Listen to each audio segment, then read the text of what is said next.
Hindi ko alam kung totoong nagmula ang etimolohiya o ugat na salitang bahala sa katutubong pangalan ng Diyos na Bathala.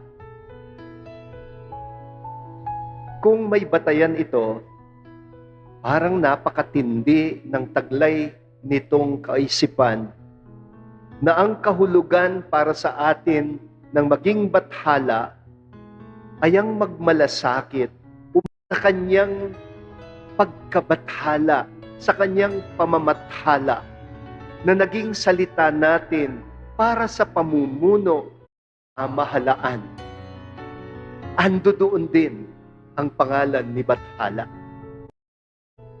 Ang nababahala ay umaako sa papel ni Bathala.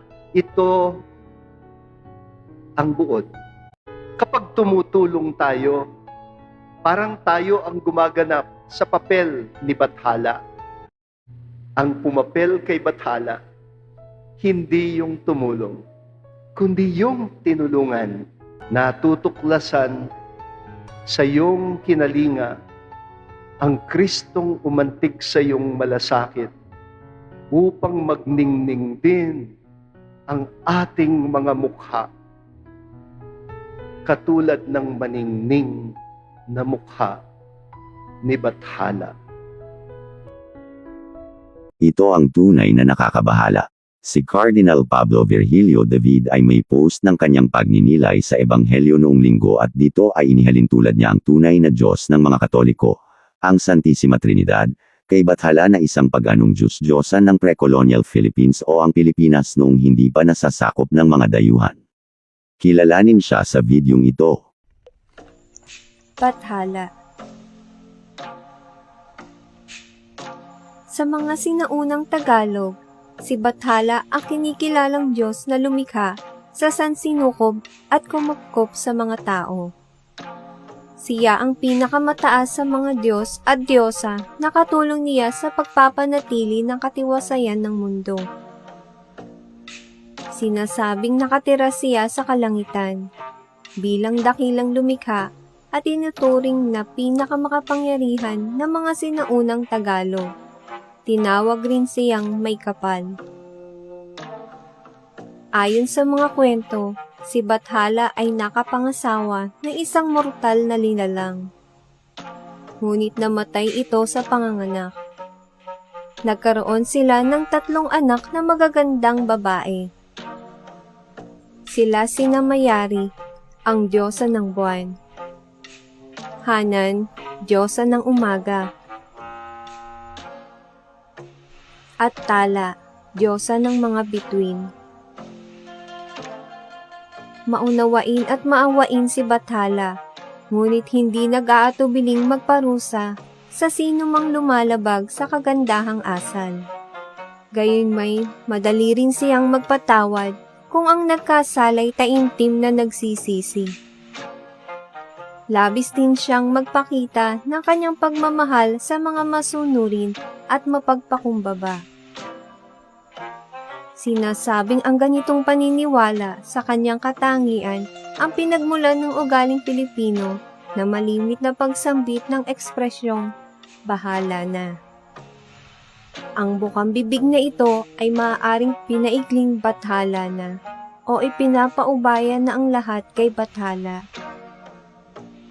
May paniwala na may mga Bathala na nangangasiwa sa mga bahagi ng kalikasan at pumapatnubay sa bawat gawain ng tao. Halimbawa, si Ikapati ay Bathala ng agrikultura. Si Balangaw ay Bathala ng bahaghari. Napakaraming pagkakaiba ng Diyos nating mga Katolikong Kristiyano sa paganong Diyos-Diyosan ng mga sinaunang naninirahan sa ating kapuluan.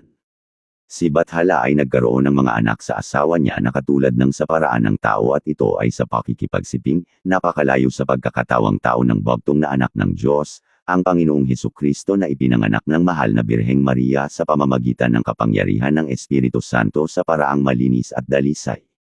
Si Bathala ay sinasamba rin at niriritualan ng mga babaylan na mga mangkukulam. Si Bathala ay maraming pagkakaiba sa ating Diyos na santatlo at ang mga ito ay mababasa rito.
Iniugnay pa ni Cardinal David ang salitang pamamahala kay Bathala at sa stewardship na ang kahulugan naman ay pagbabantay bilang mabuting katiwala. Siya ay nambabatikos sa sektang Iglesia ni Cristo. Minsan kinikilabutan ako dun sa mga sekta na nagsasabing, sumali na kayo sa amin. Kasi wala kayong kaligtasan pag hindi kayo sumali o nagpabinyag, nagpabautismo sa amin. May alam akong isang katiting na napakaliit na sekta. Sila lang daw ang maliligtas. Ay, Panginoon ko, kung kayo lang ang kayang iligtas ng Diyos, hindi ako maniniwala sa Diyos na yan. Subalit ginagamit niya ang paboritong tawag ng mga ito sa kanilang cult Diyos leader. at tulong po ng Nakakapagtaka. pamamahala. Sa hulihan ng kanyang post, nagdasal pa siya sa Panginoon naming Bathala, na lubhang nakakabahala dahil pinalitan niya ng pangalan ng paganong Diyos-Diyosan ang sa tunay na Diyos.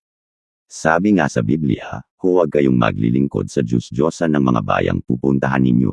Kaya malaking kalapastanganan sa Diyos ang pagpuring ito ng kanyang cardinal sa Diyos-Diyosan dahil lamang ito ay kinikilala ng mga sinaunang Pilipino.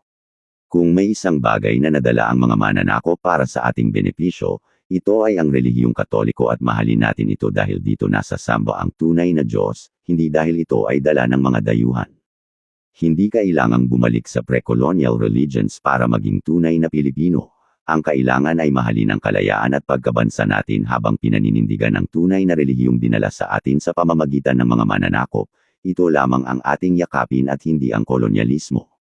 Tandaan, Kristiyanong Diyos ang tinutukoy sa bahagi ng moto ng bansang Pilipinas na, Maka-Diyos. Ang ginagawang ito ni Cardinal David ay panlilinlang at panlilito sa mga Katoliko, isang pangkaraniwang taktika ng mga liberal upang palaganapan ang Freemasonic agenda na isang universal one-world religion.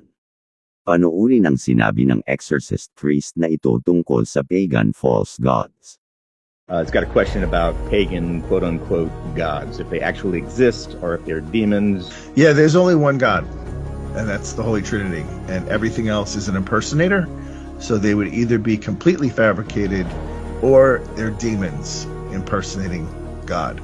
Like Moloch, if you remember, in the Old Testament, I think in Leviticus, God is chastising the Jews for worshiping Moloch. Moloch was this bronze creature they created with a bull head with outstretched arms, and they would heat it up till it glowed and then offer their babies to it to appease him. Clearly not God. And Zeus and the rest of them, probably fabricated by the mythical writings. But over time, demons would then impersonate them. So that you give them an inch, they'll take a yard. And so, unless you're worshiping the one true God, you're either worshiping nobody or you're worshiping a demon. Kung gayon, katang-isip o sa demonyo si Bathala na inihahalo sa tunay na Diyos ng mga katulad ni Cardinal David. Ito ay lubhang mapanganib na syncretism at isa na ring paglabag sa unang utos ng Diyos.